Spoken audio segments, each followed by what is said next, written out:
Look at this view. The Himalayas ripping through the clouds. It's exactly why you want to visit Kashmir. But getting to these peaks is where most travel plans fall apart. You are dealing with a region that holds a staggering variety of terrain, ranging from perfectly preserved 15th century shrines to brutal, untouched alpine ridges. The standard mistake is trying to cram a greatest hits list into a single 6-day window. If you attempt this, you will spend 80% of your vacation exhausted in the back of a taxi. Mountain roads bottleneck fast, and because local taxi unions heavily restrict outside vehicles, you are constantly forced to switch cars and negotiate new transfers at almost every district line. To actually enjoy Kashmir, you have to drop the checklist mentality.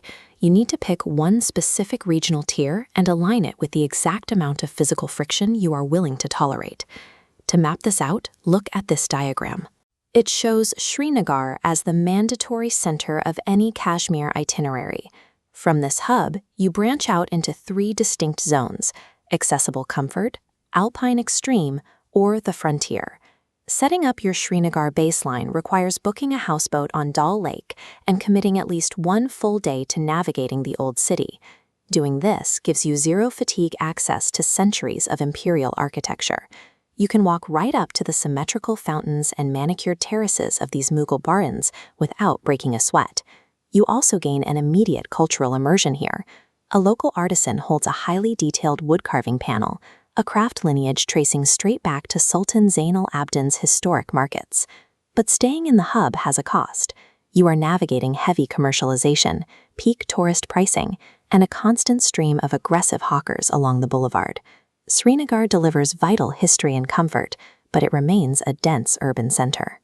Discovering pure nature means packing up and committing to the outer valleys. We can track the outer valleys on this comparison matrix. Let's start with the accessible comfort sphere, Pahalgam. The logistical input here is a 2 to 3 night stay, plus paying mandatory fees to local union cabs, since private drivers are strictly banned from accessing the inner valleys. The payoff is highly accessible nature. You get flat pastoral meadows bordered by dense pine forests, with the Litter River right in the foreground. The primary drawback is volume. Pahalgam absorbs the heaviest summer crowds in Kashmir, meaning you will share those meadows and navigate those transport monopolies alongside thousands of other tourists. If you prioritize infrastructure and easy family walks over absolute isolation, Pahalgam is the highest reward destination on the map.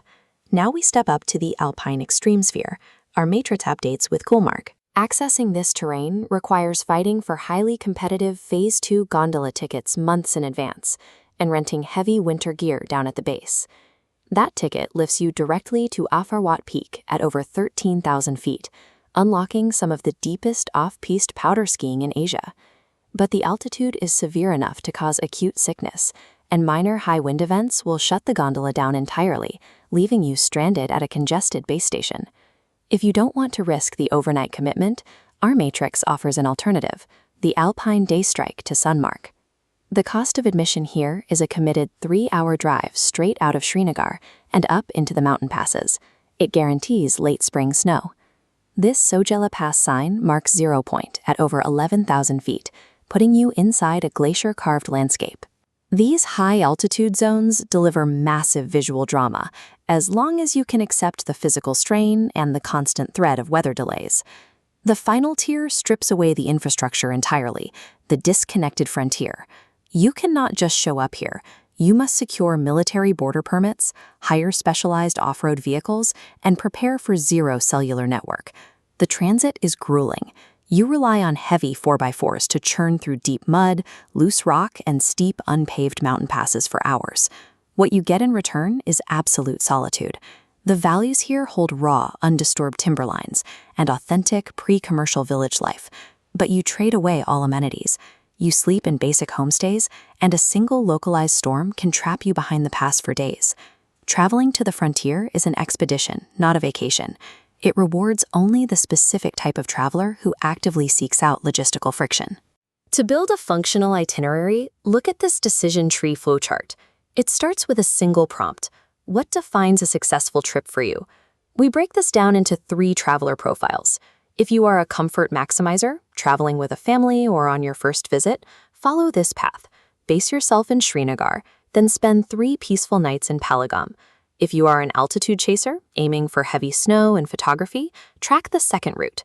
Focus your budget on Gulmarg Phase 2 and add a day strike to Sonmarg. If you are an off-grid purist, follow the final path. Grab your essential supplies in Srinagar for exactly 1 night, then push immediately out to Gurez or Warwan. Mapping your itinerary strictly to your specific profile is the only effective way to prevent mid-trip burnout and broken expectations. The geography of Kashmir is simply too vast, and the terrain too rugged to conquer everything in a single visit. But when you finally stop rushing, you find the exact quiet you traveled all this way to see. Kashmir rewards intentionality.